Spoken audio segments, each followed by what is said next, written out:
Welcome, friends. James Corbett here, CorbettReport.com, with your thought for the day, October 18th, 2015. And it seems no matter where you turn online for your news today, you're going to encounter headlines, some of them hyperventilating, others somewhat factual, about a shocking new memo that reveals shocking revelations of a shocking truth about the Iraq War. Who would have thunk it? For example, Iranian Press TV, Bush-Blair plotted Iraq War 1 year before invasion had started, White House memo.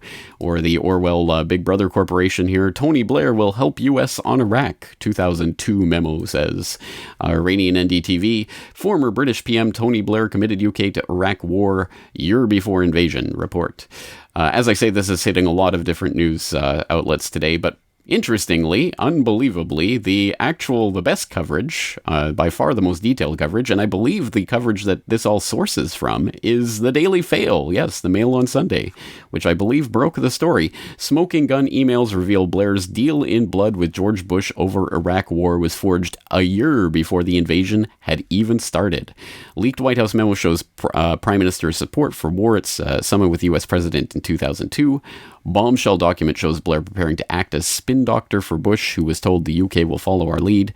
Publicly, Blair still claimed to be looking for a diplomatic solution, in direct contrast to email revelations, and new light was shed on Bush-Blair relations by material disclosed by Hillary Clinton at the order of the U.S. courts. Yes, the delicious irony of this is that this leaked memo comes from that data purge that Hillary Clinton is undergoing with her U.S.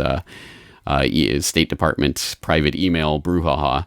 So interestingly, this memo, as I say, the best, most in-depth coverage I've seen here on the Mail on Sunday.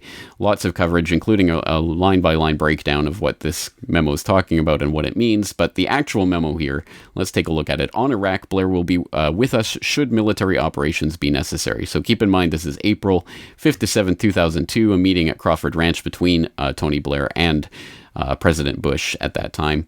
Blair will be with us should military operations be necessary, 1 year before the invasion. He is convinced on 2 points: the threat is real and success against Saddam will yield more regional success. And goes on to say Blair may suggest ideas on how to, 1, make a credible public case on current Iraqi threats to international peace, 2, keep Iraq's neighbors on our side, 3, handle calls for UNSC blessing that can increase support for us in the region, and 4, demonstrate that we have thought through the day after. Every single one of those points is just ridiculous in hindsight, isn't it? For example, number 1, make a credible public case on current Iraqi threats to international peace. Of course, there was no credible public case to be made because Iraq was not a threat to international peace. And we know that from many different sources. For example, we know that Blair tried to make the case through his sexed up WMD dossier on Saddam's weapons of mass destruction that we know was sexed up by one of the insiders, Dr. David Kelly, the UN weapons inspector, who blew the whistle on that and promptly ended up dead. People who don't know the story will best be served by going back to episode 192 of the Corbett Report podcast, Requiem for the Suicided Dr. David Kelly, for the full story. I'll put the link in the show notes, of course. Number 2, keep Iraq's neighbors on our side. That's particularly humorous, or not really funny, but funny, but, well, sadly humorous, given what's happening in the region surrounding Iraq right now, of course, with Syria right on the border there.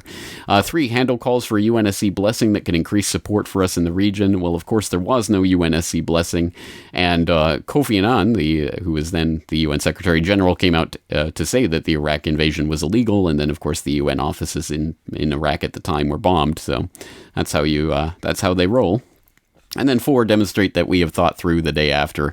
Again, what a ridiculous joke, considering, of course, the breaking up of Iraq along sectarian lines and the rise of the Islamic State and the complete disintegration of any semblance of stability in the region. But then again, that was the plan all along, wasn't it? And again, we know that was the plan all along because we know, for example, we've known since 2007, General Wesley Clark in the bowels of the Pentagon, 10 days after 9/11, getting the full rundown on how they were going to invade Iraq and several other countries too. And I went downstairs. I was leaving the Pentagon, and an officer from the Joint Staff called me into his office and said, I want you to know, he said, sir, we're going to attack Iraq. And I said, why? He said, we don't know. He said, I said, well, did they tie Saddam to 9/11? He said, no. And then I came back to the Pentagon about 6 weeks later. I saw the same officer. I said, why haven't we attacked Iraq? We still going to attack Iraq? He said, oh, sir. He says, it's worse than that. he said, he pulled up a piece of paper off his desk. He said, I just got this memo from the Secretary of Defense's office. It says we're going to attack and destroy the governments in 7 countries in 5 years. We're going to start with Iraq, and then we're going to move to Syria, Lebanon, Libya, Somalia, Sudan, and Iran. I said, 7 countries in 5 years. I said, is that a classified memo? He said, yes, sir. You bet your Billy Bobka, as Balky Bartakamus, I'm sure, would tell us anyway. Yes, so we've known for years and years about the 7-nation plan, which is not on schedule. Of course, it's taking more than 5 years, but every single one of those countries is threatening to, or has been toppled, or is being threatened to be toppled, of course, with Iran next on the chopping block, if Syria falls in the way that the Western powers want it to fall. But it gets even worse than that. That's right, not only have we known since 2007 that Iraq was being invaded, the plan was already on the table 10 days after 9/11, but we've known for a decade now, since May 1st, 2005, about the Downing Street memo, which of course dates back from 23rd of July 2002. It was a prime ministerial meeting at which it was, well, a lot of interesting details were discussed, including, again, keep in mind, July 2002, military action in Iraq now seen as inevitable. Bush wanted to remove Saddam through military action justified by the conjunction of terrorism and WMD, but the intelligence and facts were being fixed around the policy. Remember that? Remember that little phrase? Yeah, this is where it comes from, the Downing Street memo, downingstreetmemo.com. You can read the memo and why it is and was so important to really document what we had already known, which is that they had planned the Iraq war well in advance and nothing was going to deter them because they were fixing the facts around the policy. Yes, David Kelly tried to warn people as well. And yes, even more ridiculously, so this was May 2005. In February 2006, we had the White House memo, the so-called White House memo. Remember that one? Blair-Bush deal before Iraq war revealed in secret memo. PM promised to be solidly behind U.S. invasion with or without backing. Again, that was from January 2003, so a little bit later, but still months and months before the actual invasion, and when we were being told they were still seeking diplomatic channels. One of the most ridiculous revelations from that one, Mr. Bush told Mr. Blair that the U.S. was so worried about the failure to find hard evidence against Saddam that it thought of flying U-2 reconnaissance aircraft planes with fighter cover over Iraq, painted in UN colors. Mr. Bush added, if Saddam fired on them, he would be in breach of UN resolutions. A literal false flag provocation, which Blair actually tried to talk, well, I guess did talk Bush out of doing, but still, painting planes up in UN colors to try to get Saddam to shoot him down. Unbelievable, that the extent that they were going to. And again, we've known about this for years and years. 9 years now we've known about the White House memo. So does it seem like we're getting the same story regurgitated to us over and over and over and over again? Wow, surprising. Who would have thought it? There was a deal in blood forged a year before the invasion. Yes, we already knew about that deal. We know that Blair and Bush were fixing facts around the policy. We know that they had determined that military action was inevitable. We know that they were just only quibbling about how to sell it to the public and how to sell it to the world. And that was the only thing they were even discussing for that year run up to the invasion. So this is not news. This is not anything that should be surprising to anyone who has had even one eye open over the past decade and a half. And if you know about this, great, awesome, wonderful. If this is all Groundhog Day to you, well, join the club. But please spread this info in this context. Spread this video to people around you who still don't quite get why the establishment mouthpiece media is disintegrating in front of our eyes, why it is the train is falling off the rails, and why they are such a laughingstock. It's exactly because of things like this. And that's not even conjecture. We can go to the latest Gallup poll, September 28th, 2015. Americans' trust in media remains at historic low. Surprise, surprise. And here's the graph of trust in mass media, a great deal or fair amount.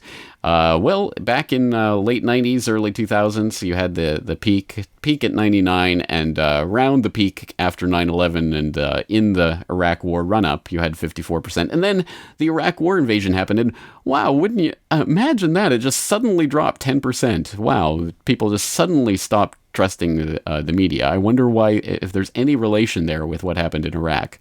And then it's never really recovered since then, and now, of course, it remains at the historical low. 40% still 40% too high, but at least it is an historic low, which should be, well, again, it should tell us something, that after the Iraq War, lies were sold to us by the establishment mouthpiece press. Suddenly, the establishment mouthpiece press didn't look so good. And what was happening around this time as well? Oh, that's right, the rise of the blogosphere and the internet. So, yes, I think Americans and people around the world are making their choices in media quite a bit differently than they were a decade and a half ago. And that's for the good, but still not good enough, because we're still getting the same stories recycled to us over and over as if it is actually news. Well, it isn't, and it shouldn't be for anyone with their head screwed on straight. Which, unfortunately, I guess is not a lot of the public these days. At any rate, again, please do share this information. This is not a news story. This should not surprise us. The only thing that this should tell us is that people who were not outraged enough to do anything about it the first time this was revealed to us will certainly not be any more outraged a decade later. 1 decade in advance, when people have almost forgotten, oh yeah, the Iraq War, that kind of happened, didn't it? Anyway, 1 million people dead, but who really cares? Oh, by the way, yeah, it was all planned a year before, and it was all a pack of lies that was sold to you. And in the next story, well, there is no next story, because that is really the only story that matters. They lie to you constantly. Don't believe them. Reporting for the alternative media, James Corbett, CorbettReport.com.